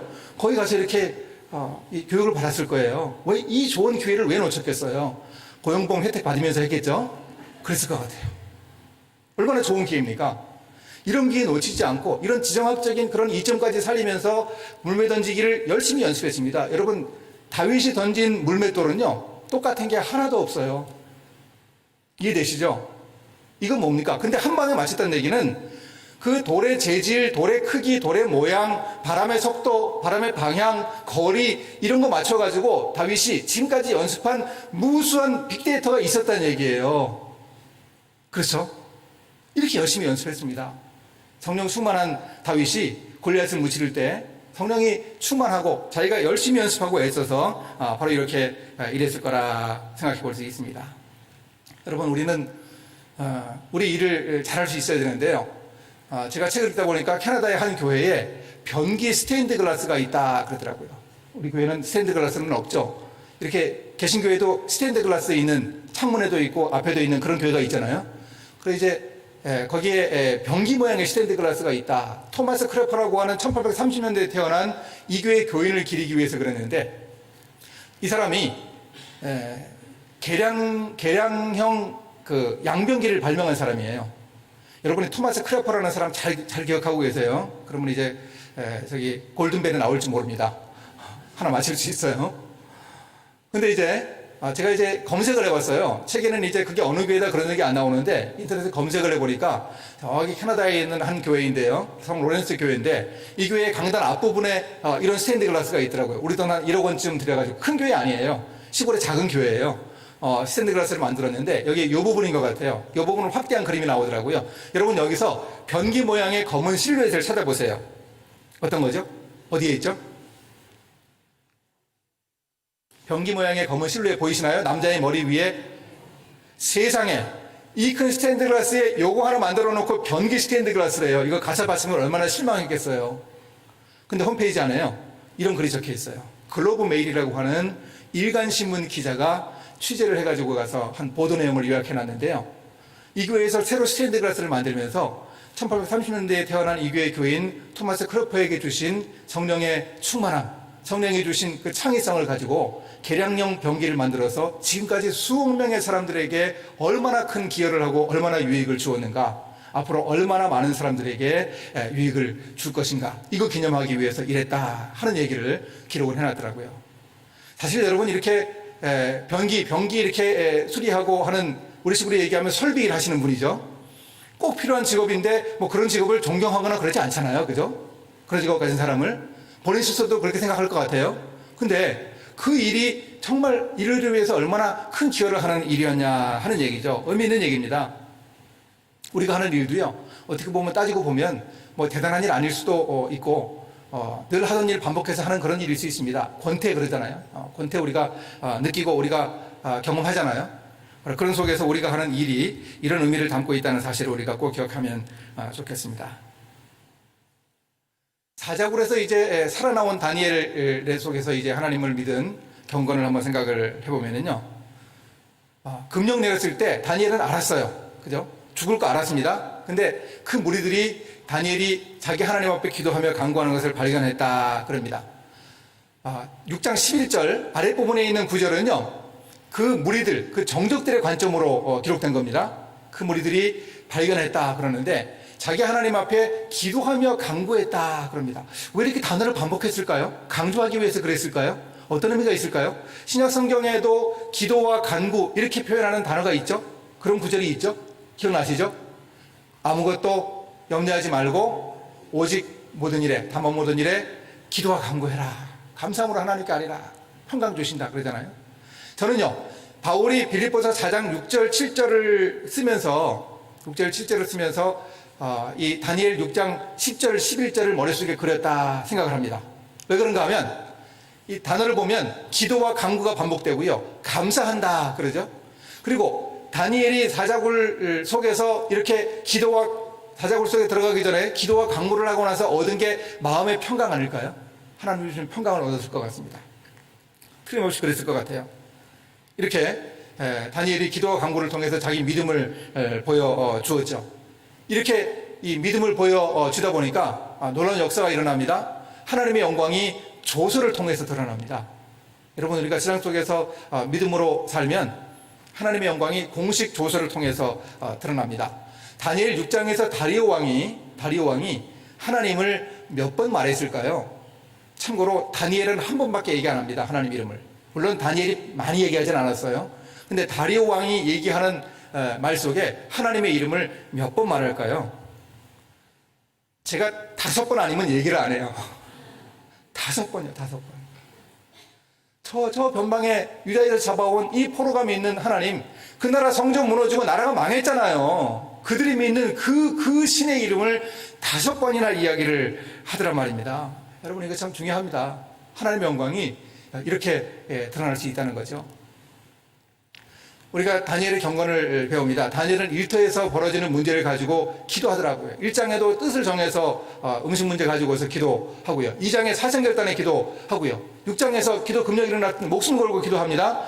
9장에서 기도할 때는 보니까요, 책을 통해 했다 그럽니다. 책을 통해서. 예레미야의 예언 두루마리를 보니까 70년이 지나고서 이제 포로기가 끝난다 하는 얘기를 몇 년 안 남았습니다. 내가 지금까지 여기에서 이 메데바사 제국에서 이렇게 총리로 있는 것은 우리 유대 사람들의 귀환을 위해서도 기여하기 위함 아닌가, 이런 생각을 다니엘이 왜 안 했겠어요? 실제로 그렇게 하잖아요. 고레스왕 원년 그 포로 귀환 포고령이 있을 그때까지 영향력을 행사하거든요. 바로 그랬습니다. 이렇게 예레미야의 예언 두루마리를 보면서 그러면서 다니엘이 기도했습니다. 결국 하나님 말씀과 기도로 우리는 거룩해질 수 있습니다. 다니엘의 경건의 힘은 바로 이 말씀과 기도입니다. 여러분, 우리가 코로나 시대를 지나면서 코로나에서 경험한 중요한 유익이 한 가지 있죠. 하이브리드입니다. 하이브리드. 하나만 있는 게 아니더라고요. 우리가 지금 이렇게 예배당에 모여서 예배드립니다만, 예배당에 모이지 않을 때는 방법이 있었잖아요. 한 방법이 아니면 다른 방법을 찾을 수 있습니다. 플랜 B가 있어요. 대안이 있습니다. 그 대안을 찾는 이런 방법을 우리가 배울 수 있었습니다. 그래서 이 코로나 대안으로 저희도 이제 그 직장사회 연구소에서 사람들을 못 만나니까 이렇게 유튜브를 했거든요. 유튜브를 하나 소개를 합니다. 정말 말씀이 중요한데, 매일 직업인들을 위한 말씀 묵상을 하는 그런 유튜브 채널이 있어요. 여러분, 핸드폰을 꺼내십시오. 핸드폰을 꺼내서 유튜브 앱을 한번 쳐보세요. 유튜브 앱을 열어보세요. 유튜브 앱을 열어가지고 거기에서 일터 소명이라고 한번 이렇게 입력을 해보세요. 일터 소명을 검색을 해보면 거기 한번 들어가 보세요. 일터 소명 들어가 보시면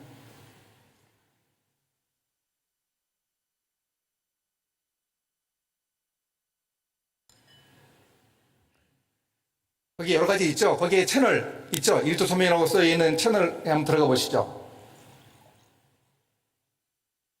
거기서 채널에 들어가셔가지고 구독을 누르세요. 구독을 누르시면 감사하겠습니다. 구독을 누르시고, 또 중요한 게 있어요. 여러분, 제가 이거 여러분이 이제 눌러주시면 이제 2,000명 넘을 것 같아요. 근데 1,000명 넘을 때 가슴이 벅찼거든요. 근데 별거 아니더라고요. 2만 명 넘는 사람 얘기도 들었는데 그거 별거 아니더라고요. 얻는 것도 별로 없어요. 꼭 알림 설정, 종 모양이 있죠. 거기에 알림 설정을 눌러가지고요, 알림을 받는 거를 설정을 하세요. 전체를 다 받는 거 꼭 요거 설정을 하세요. 그러면 내일 아침 6시부터 일조소명 묵상이 옵니다. 그럼 편하게 보실 수 있어요. 이렇게 앱을 알고 있어도 들어가서 매일 보기 쉽지 않잖아요. 근데 이제 오니까 알림이 오니까 그 알림을 통해서 한번 꼭 보시기 바랍니다. 구독해 주셔서 감사합니다. 나중에 책 받아 가실 때도 거기에다가 제가 안내를 잘 넣어 놓으셨으니까 지금 안 하신 분은 나중에 집에 가서 하세요. 집에 가서 하십시오. 그래서 참 제가 선물로 드리는 책 그거 이제 한 5, 60분 되실 줄 알고 저기 전도팀 중심으로 제가 집에 있는 저 구석에 있는 책까지 다 끌어왔는데 좀 오래된 책이 있습니다. 거기에 이제 이름 없어도 괜찮아 이런 책이 있거든요. 그게 한 절반쯤 되니까 그거를 뭐 안 가져가실 수 없을 거예요. 그래서 오래돼서 내용은 괜찮습니다. 제 친구 목사님이 이렇게 유튜브 책 소개도 하는데 그 목사님이 저보고 그러더라고요. 원 목사 이 이름 없어도 괜찮아 책이 원 목사 낸 책 중에 제일 나은 책인 것 같다. 원픽하라면 이거 하겠다 그러더라고요. 여러분 이거 대단한 얘기예요. 제가 책이 한 4, 50권 되거든요. 그 중에 하나 꼽은 책이 그걸 거의 다 읽어본 제 친구 목사님이 딱 꼽은 책이 무슨 책이라고요? 이름이? 이름 없어도 괜찮아. 근데 이 책이 정말 안 나갔어요. 출판사에 너무 미안해가지고요. 저자라고 이렇게 공짜로 받는 건 아니거든요. 70% 가격으로 받거든요. 그래가지고 쌓아놓은 책이 많아요. 집에도 아직 30권 남았어요. 여러분 그 책이 좀 이렇게 바래고 했어도 그거 좀 꼭 보시고 죄송한 마음으로 말씀을 드립니다. 1터간쯤에 매일 말씀 묵상을 여러분 한번 꼭 보시고 시간도 길지 않습니다. 3분 짧으면 길면은 5분 6분 보통 한 3, 4분 4, 5분 됩니다. 다니엘의 경건이 이제 정직으로 나타났다 하는 이 사실이 중요한데요. 우리가 일터생활하고 직장생활 하면서 겪는 문제가 바로 이 정직이잖아요. 정직. 다니엘은 털면 먼지 안 날 사람 없는데 없었대요. 5번이나 반복해서 얘기합니다. 단어를 바꿔가면서. 이 사람들이 낸 청문 보고서 현행법으로 걸 수가 없습니다. 법을 하나 만들어가지고 걸 수 있습니다. 이 사람이 하는 특이한 행동이 있는데 법 하나 만드십시오. 그래가지고 기도 금령을 내리잖아요. 여러분 이 나라 국경선 넓은 거 보셨죠? 법이 새로 시행되기 위해서는 최소한의 기간이 180일, 6개월이었어요. 그 각 나라마다 사람들한테 다 알리고 하는 이런 일들을 해야 되거든요. 현행법으로 못 걸어서 하루빨리 다니엘을 끌어내려야 하는데 6개월 걸려야 가능한 이런 일밖에 할 수 없는 이런 모습이었습니다. 이 다니엘이 가지고 있던 이런 정직함, 이거 우리가 가져야 하는데 이게 바로 하나님의 뜻 찾는 말씀이죠. 우리가 말씀 통해서 깡 가질 수 있습니다. 깡. 여러분 우리가 깡 가져야 하는데 깡 하면 떠오르는 사람은 다윗이잖아요. 전쟁은 보통 욕하면서 하거든요. 황산벌 이런 영화 같은 거 보면은 정말 걸짓게 욕하죠. 근데 다윗은 뭐 여호와의 이름 어쩌고 저쩌고 이래요. 이거 전쟁을 아직 모르니까 그런가 봐요. 근데 여러분 다윗의 용기가 이렇게 마음에 부딪혀 오세요? 저는 직장인 청중들에게 최소한 그 사람들하고 좀 이렇게 아는 컨택 포인트를 찾기 위해서 안 믿는 사람들도 아는 얘기를 설교를 자주 하거든요. 그래 신약 성경에는 탕자의 비유, 그리고 구약 성경에는 바로 이 다윗과 골리앗 얘기예요. 이 얘기 설교 많이 했죠. 근데 그렇게 숱하게 설교를 하면서도 다윗의 용기가 마음에 부딪혀오지 않았거든요. 근데 정태기 박사님이라고요. 지금도 치유사역 하시는 분인데 이분이 하신 강의 테이프, 옛날에 강의 테이프가 있었습니다. 그걸 이렇게 그 많은 테이프 중에서 하필 그거를 갖다가 꽂아가지고 들었는지 모르겠어요. 거기서 들은 얘기입니다. 이 정태기 목사님이 미국에 안식년으로 공부하러 가셨는데 강동만 집사님이란 재미교포인 분이 목사님 사냥 나갔다 왔으니까 고기 드시러 오십시오 초청을 하더래요. 그래서 4시간 반 걸려서 갔대요. 근데 눈이 많이 온 날 사냥을 나갔는데 사냥개 2마리 데리고 나갔는데 커다란 발자국이 있고 호랑이 포위하는 소리가 들리더래요. 호랑이 거기서 만난 적이 없는데요. 그리고 골짜기 쪽으로 개들이 내려가서 개 짖는 소리, 호랑이 포위하는 소리, 골짜기가 쩌렁쩌렁 울리면서 무섭더래요. 근데 가만히 들어보니까 개들이 주인을 부르는 소리가 들리더래요. 신호가 있었겠죠. 그래서 조심조심 내려가는데 처음에는 호랑이를 못 봤대요. 나무 밑에서 개들이 짖고 있는데 나무 위로 올려보니까 집채만한 호랑이가 있는 거예요. 깜짝 놀랐습니다. 총으로 쐈어요. 한 방에 떨어뜨려 죽였어요. 이렇게 잡은 겁니다. 지역신문에 호랑이 가죽 들고 찍은 사진도 보여줍니다. 근데 이 호랑이를 가만히 보니까 나중에 이 사냥개들을 보니까 호랑이가 사냥개들을 건드리지도 못했어요. 상처가 하나도 없어요. 사냥개들의 몸에. 어떻게 이 호랑이가 나무 위로 피해 갔을까요? 이 정태기 박사님 상담학, 심리학 하신 분이거든요. 이분이 한번 호랑이의 심리학을 한번 생각을 해봤어요. 내가 지금까지 만난 사람이나 짐승이나 한번 소리치면 다 도망갔는데 이 녀석들이 막 덤비는데 정신이 없네. 일단 피해보자고 나무로 올라갔다는 거죠. 이게 호랑이의 심리학이에요. 그 다음에 이제 사냥개의 심리학. 지난 5년 동안 우리 주인들과 함께 나가서 못 잡은 짐승이 없어요. 무늬가 좀 징그럽고 덩치가 크긴 해도 우리 주인들과 함께라면 틀림없이 이길 수 있다 생각하고 막 덤빈 거죠. 이게 사냥개의 힘이라는 겁니다. 여러분, 제가 지금 무슨 얘기 하려고 그러는지 아시겠죠? 이 얘기를 듣는 순간에 이게 정광석화예요. 정말 제 머리를 번개가 때리더라고요. 다윗이 가진 용기가 바로 이 사냥개들의 용기더라고요. 다윗이 그러잖아요. 내가 저 블레셋의 골리앗 녀석, 하나님의 군대 모욕하는 저 녀석, 곰과 사자 아가리에서 새끼양 빼앗아 올 때, 그때 하나님이 나와 함께 하셔서, 그런 내용이 이미 있습니다. 하나님이 나와 함께 하신 것처럼 충분히 저 녀석도 나가서 싸워 이길 수 있습니다. 이런 용기잖아요. 여러분, 다윗이 가진 용기가 이게 보통 용기가 아닙니다. 물맷돌을요, 5개를 가져가잖아요. 왜 5개를 가져갔습니까? 이유가 뭐죠? 아니, 병사가 전쟁하러 나가면서 총알을 5개 가져가요? 하나 던져서 실패하면 또 던지기 위해서라면 더 가져가야죠.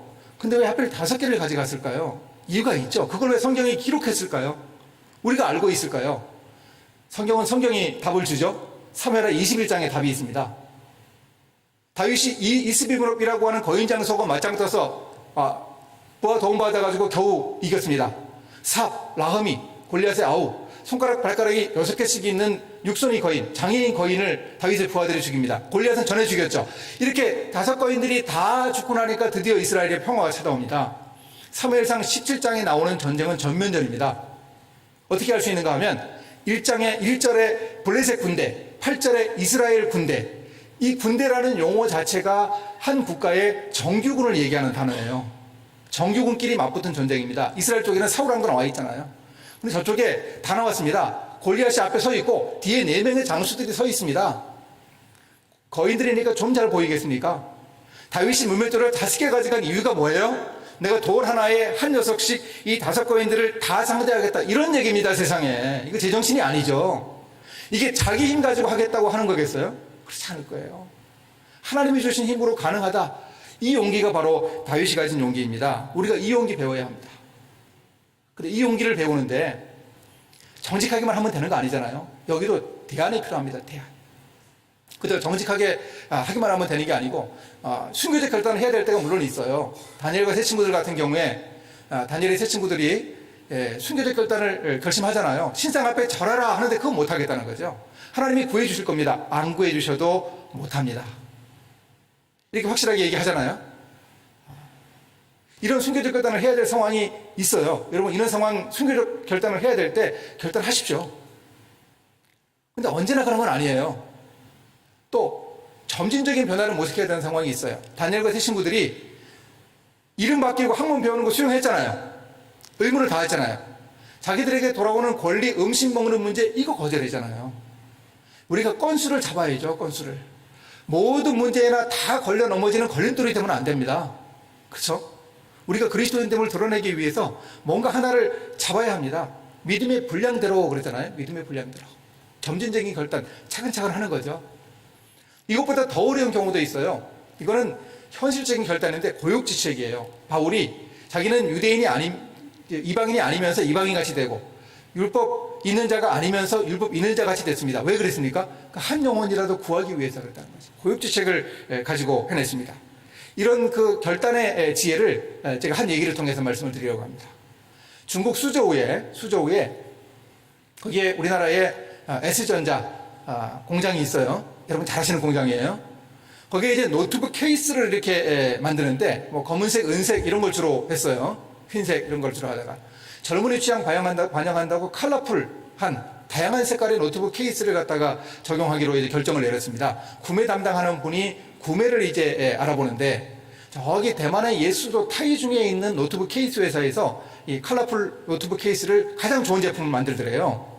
그래서 연락을 했어요. 우리가 물건을 구매하고 싶습니다. 그랬더니 그쪽에서 그러는 거예요. 우리 회사에서 당신네 회사와 거래한 적이 있습니다. 근데 우리 사장님 지시로 더 이상 거래 안 씁니다. 뭐 안 좋은 일이 있은 거예요. 대기업 갑질이나 뭐 그런 게 있었겠죠. 그래 이제 아무리 봐도 그 회사밖에 없어요. 그래서 우리가 사장님을 직접 만나겠습니다. 좀 길을 열어주십시오. 그리고서 이제 기도 준비하고 갔어요. 그 회사 직원들이 앉아있고 이제 이 회사 직원들이 가고 사장님이 와서 앉더니 바로 하는 말이 어느 회사에서 왔습니까? 그래요. 그러니까 이제 회사 이름 얘기 안 하고 이제 만남을 주선을 해준 거죠. 여러분 같으면 이런 경우 어떻게 하겠습니까? 우리 회사 이름으로는 물건 구매 못하고 꼭 해야 된다. 그럼 어떻게 하면 되죠? 제 안 돌아가는 머리로도 세탁을 하면 되겠더라고요. 우리 회사 이름 말고 다른 회사 이름으로 하면 되겠다. 비용 들고 절차가 복잡해도 그렇게 하면 되겠다. 이렇게 하면 되잖아요. 근데 덜컥 S전자에서 왔습니다. 이러는 거예요. 그러니까 사장님이 벌떡 일어나더래요. 그러더니 자기 직원들한테 절대 물건 주지 마면서 화내면서 나가버리는 거예요. 아니 무슨 일을 이렇게 합니까? 신입사원도 아니고 그 큰 기업의 구매를 총괄하는 사람이 무슨 일을 이렇게 합니까? 그 대만 직원이 담뱃값을 이렇게 주더래요. 그래 이분이 담뱃값을 밀어주면서 이렇게 얘기합니다. 저는 리얼 크리스천입니다. 리얼 크리스천은 세 가지 않습니다. 술, 담배 않고, 그리고 불법적으로 여자를 가까이 않고, 그리고 거짓말하지 않습니다. 그래 우리 회사 이름 얘기할 수밖에 없었습니다. 전적으로 제 잘못이고 이렇게 애써주신 것 감사합니다. 그러고 나왔어요. 어떻게 하겠어요? 자기가 판 무덤이잖아요. 근데 회사를 다 벗어나지 않았는데 한 대만 직원이 달려오더래요. 잠깐 기다리십시오. 당신이 리얼 크리스천이라는 거 우리 사장님에게 얘기했습니다. 왜 얘기했냐면 우리 사장님이 당신 같은 리얼 크리스천이기 때문입니다. 한번 만나자입니다. 다시 만났어요. 그래가지고 제가 이 얘기를 한 9년, 10년 전에 들었는데요. 아마 지금도 그 S전자에서 생산하는 우리 국내에도 많이 유통되는 그 컬러풀 노트북 케이스는 아마 대만 타이 중에 그 회사 제품일 거예요. 제가 제 아내한테 이 얘기를 해주니까요. 소름 돋는다 그러더라고요. 저도 그날 저녁에 부흥회 하면서 그 일식집 같은 데서 이렇게 뜨거운 이걸 먹으면서 땀이 나고 그런 상황이었는데 머리카락이 서는 것 같은 느낌이 들더라고요. 여러분 대만은 크리스천 비율이 그리 높지 않아요. 또 이분이 얘기하는 리얼 크리스천은 훨씬 적을 거예요. 근데 그 사람이 그럴 줄 어떻게 알았겠어요? 또 직원이 그렇게 얘기해 줄 줄 어떻게 알았겠어요? 그렇다고 다시 만나자고 해가지고 그 구원을 없애고 그리고 그 물건을 다시 판매를 하는 거 이게 가능할지 어떻게 알았겠어요? 사실 이 목사가 이런 얘기 한번 들으면 평생 물건 먹습니다.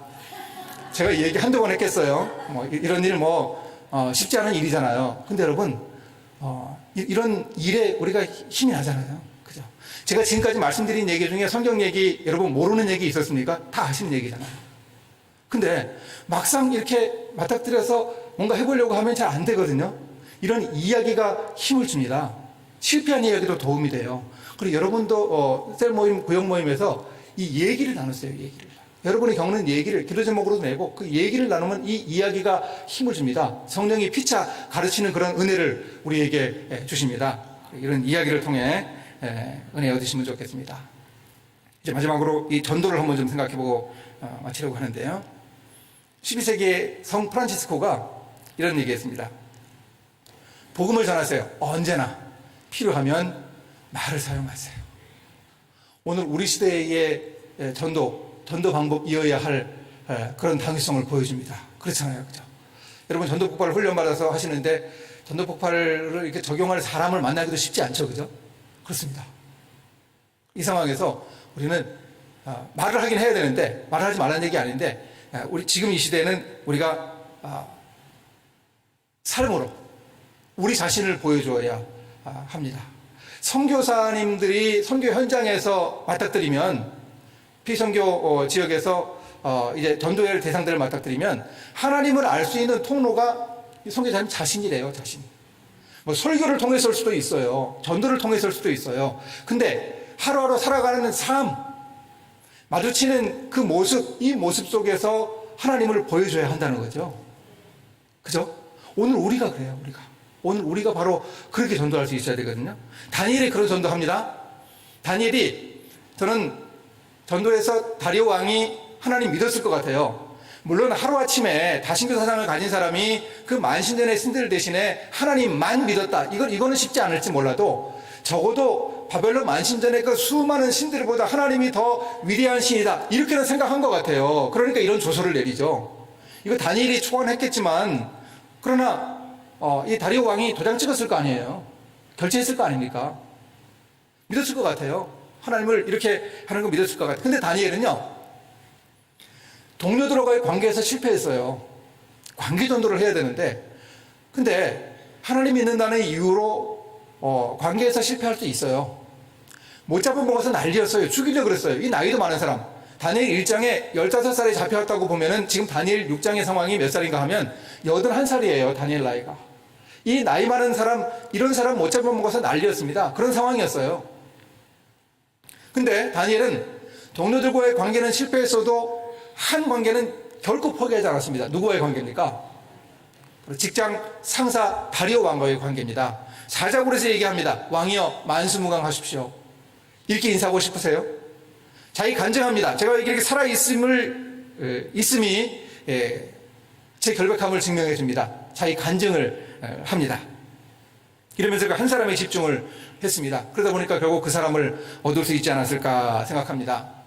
일타전도에 대한 비유를 하면서 농사 짓는 비유를 합니다. 농사는 손이 많이 가잖아요. 쌀 밑자가 이게 그 위에 팔 아래 팔 10씩 해서 88번 손이 간다 그래서 쌀미라면서요. 그죠? 많이 갑니다. 또 아이를 잉태해서 출산하는 과정 10달 가까이 기간이 필요하잖아요. 그죠? 바로 이런 한 사람 마음에 품고서 우리가 이렇게 농사를 짓듯이 아이를 출산하듯이 긴 기간 숙성해야 한다는 거죠. 전도 그러면 한마디인데 전도는 팀워크이고 이 과정의 미학입니다. 접촉이라는 게 있어요. 접촉. 모든 접촉은 흔적을 남긴다. 이게 국립과학수사연구원의 모토래요. 근데 우리 전도가 그래요. 우리가 사람들에게 관심 가지고 그 사람을 접촉하는 것 이게 아무 의미가 없을 것 같은데 흔적이 남습니다. 흔적이 남아요. 자꾸 접촉해야 합니다. 실패라고 보면 안 됩니다. 실패 아닙니다. 무수한 접촉을 경험을 한 사람이 또 인도를 경험합니다. 교회에서 말하는 전도는 보통 인도죠. 교회를 데리고 오는 것. 근데 전도폭발팀 같은 경우에는 이제 복음을 전하시잖아요. 이게 이제 그야말로 전도죠. 복음을 전하는 건데 여러분은 길죠, 그죠? 길게 하시죠. 저도 옛날에 저기 성도교회라고 있을 때 그때 보조로 전도폭발팀 섬기면서 이렇게 외우고 했는데 지금 거의 잊어버렸습니다. 근데 이 전도의 내용 이게 복잡한 내용 아니잖아요. 우리가 길게 얘기하지만 사실 바로 이런 내용이죠. 하나님 누구시고 인간은 누군가, 예수님 누구시고 무엇 하십니까? 십자가 믿어야 한다. 저 문제 회개하고 믿어야 한다. 그럼 영생이 주어진다 이거잖아요. 이거 한 구절로 표현하는 구절도 있죠, 그죠? 요한복음 3장 16절이요. 또 어떤 거 있습니까? 로마서 6장 23절. 이 안에 복음의 핵심이 거의 들어있는 그런 구절들이죠. 이런 거 숙제해가지고 복음을 전하는 이런 연습 우리가 할 수 있어야 합니다. 그리고 더 나아가서 우리가 이 복음 전하는 거 국내에서 지금 하고 있는데 하나님 우리를 타문화권으로 부르시면 혹은 은퇴하고 시니어 선교사로 해외에 나갈 기회가 있다면은 이 일터사역과 직업선교를 함께 할 수 있어야 되는데 일터사역하고 직장사역하고 직업선교는 신학적인 역사적인 뿌리가 같아요. 근데 이게 이란성 쌍둥이에요. 여러분 쌍둥이는 형제보다도 더 유전자가 가깝잖아요. 근데 모양이 얼굴 모양이 다르기도 하고 성이 다르기도 해요. 이란성 쌍둥이는요. 이렇게 직업 선교는 모습이 달라요. 타문화권에 가니까 그래요. 그러니까 여기서 우리가 일터사역 잘 감당하다가 하나님이 해외로 부르시면 거기 가서 열심히 애써야죠. 그래서 이제 직업 선교사를 이렇게 표현해요. 비자와 비행기표를 가진 일터사역자다. 준비해놓고 떠날 준비해놓고 이곳에서 일터사역을 잘 감당하는 사람이다 하는 얘기죠. 이렇게 준비하면서 우리가 사실 다니엘이 따지고 보면은 이런 직업 선교사였잖아요. 해외 나가가지고요. 바로 이런 모습이었습니다. 예수님 재림 후에 이제 새하늘과 새 땅이 임한다 그랬는데, 자, 그러면 이제 우리가 생각해 봅니다. 다니엘도 열심히 일했고 요셉도 열심히 그의 일터에서 하나님 나라 세우면서 하나님의 통치 보여주면서 일했는데 우리가 했던 일은 어떻게 될까요? 우리가 했던 일의 열매들이 있잖아요. 이런 것들은 어떻게 될까요? 하나님 나라에도 기여하면 좋을까요? 여기 몇 가지 견해가 있어요. 불가지론, 모르겠다 이거는 빼고 전멸론이 있습니다. 베드로서 3장에 보면은 체질이 바뀌고 세상이 완전히 뒤집어지는 그런 모습이 있죠. 완전히 바뀌어서 지금 이 세상에 있는 것은 모두 다 사라지고 그리고 새롭게 시작될 거다. 이런 견해가 있어요. 이런 견해가 있는데 저는 이런 견해가 있다는 사실은 분명히 알겠는데 제 마음에는 사실 들진 않아요. 제가 무슨 얘기 하려고 그러는지 아시겠죠? 두 번째가 이제 채택론이 채택되면 좋겠다 하는 그런 바람이에요. 이 채택론은 죄악의 요소가 제거된, 그러니까 이 세상에 남은 것이 그대로는 아니고 죄악의 요소가 제거된 그런 뭔가 결과물이 그때도 역시 유용하지 않을까. 만약에 그렇지 않다면 깡글이 다 없어진다 그러면 창세기 1장 28절에 하나님이 우리에게 사명을 주시고 생육하고 번성해서 땅에 충만하라. 이 땅에서 이룬 그 숱한 그 창조 명령의 결과들, 그 문화 명령의 그 결과들을 갖다가 다 뒤집어 엎어버리면 하나님이 좀 너무 서운하지 않습니까? 좀 그럴 것 같지 않습니까? 확실하지 않지만 뭔가 막연하게 뭔가 남아있을 것 같다는 이런 생각이 듭니다. 그래서 우리가 일터에서 남겨놓는 그런 유산들이 있죠. 일하면서 우리가 남겨놓은 일의 열매일 수도 있고요. 일하면서 동료들과의 우정일 수도 있고, 우리가 일터에서 동료들 전도한 그 사람의 영혼일 수도 있고, 이거 당연히 남는 거 아니겠어요? 바로 그런 남기는 것 남겨놓을 수 있어야 하겠습니다. 하나님의 나라는 먹고 마시는 거 아니고 성령 안에 있는 의와 평강과 희락이라 그럽니다. 의와 평강과 희락, 바울이 얘기하는 이 얘기가 어떤 걸까요? 로마 교회에 있던 음식 먹는 문제로 인한 그 얘기를 하면서 그게 아니고 하나님 나라가 이거다 하는 것, 이제 우리의 요약이 될 수 있겠어요. 의는 이가 아니고, 이익을 주는 이가 아니고 의죠. 하나님과의 관계이고요. 하나님 우리를 구원해 주신 그 십자가의 바로 그 의로움, 그것이죠. 우리의 구원이 바로 의 속에 담겨 있습니다. 또 십자가로 하나님과 화목해서 얻은 평안으로 표현합니다. 편안한 것이 아니고요. 편안한 것이 아니고 바로 평안, 평강, 샬롬을 우리가 찾아 추구할 수 있습니다. 희락을 얘기합니다. 세상의 쾌락이 아니라 정말 참된 기쁨입니다. 십자가 은혜로 구원받은 사람이 누리는 참된 기쁨을 우리가 누릴 수 있습니다. 이런 기쁨을 우리가 추구할 수 있어야 하겠습니다. 그래서 우리 일터에서 우리가 열심히 애쓰고 노력해서 하나님 나라가 임하게 할 수 있습니다. 세상에 하나님 나라가 임했는데 우리의 일터에도 임하게 하는 일을 우리가 해야겠고, 우리가 일터 선교사의 영성으로 무장해서 하나님 나라 세워갈 수 있어야 하겠습니다. 예, 제가 한 10분쯤 더 썼는데 죄송하고, 일단 제 강의를 마치고 제가 기도 한번 하고 마칠까요? 예, 그러겠습니다. 하나님 감사합니다. 오늘 이 땅에 임하는 하나님 나라 모습을 생각하면서 예수님이 말씀하신 말씀 속에 총리를 연상할 수 있는 이야기를 통해서 요셉도 다니엘도 생각해 보았습니다.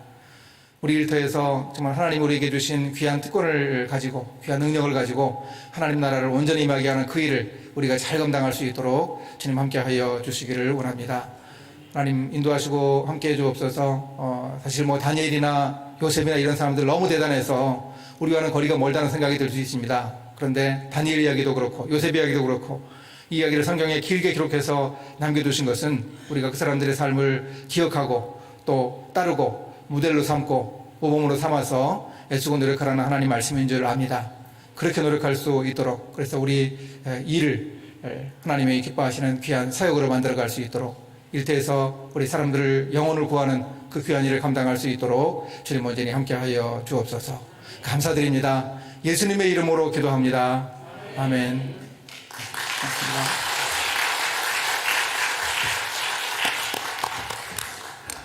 자, 너무 은혜가 많이 됐고 너무 감사합니다. 그냥 가시지 말고 책을 한 권씩 가지고 가시기 바랍니다. 우리 목사님께서 선물로 주시는 책인데 너무 감사드리고 도움도 많이 되고 은혜도 많이 받으셨죠? 네. 저는 리얼 크리스찬 너무 좋았어요. 첫째가 뭐라고 그랬어요? 술, 담배 하는 분이 많이 계시군요. 예, 술, 담배 하지 말고. 두 번째는? 예, 어려운 것만 자꾸 이렇게 하지 말라고 하시는 것 같아. 세 번째는요? 예, 다 뭐예요? 이거 다 어디 들어있는 거예요? 그렇죠. 예, 십계명 어떻게 지키라고 그랬어요? 예, 목숨 걸고 지키면 됩니다. 주께서 함께 도와주실 거고 주님이 영광 받으실 겁니다. 우리 책 선물도 주시고 귀한 강의해 주신 우리 원 목사님 다시 한번 박수로 격려해 드리고, 자, 여러분 안녕히들 들어가십시오. 수고하셨습니다.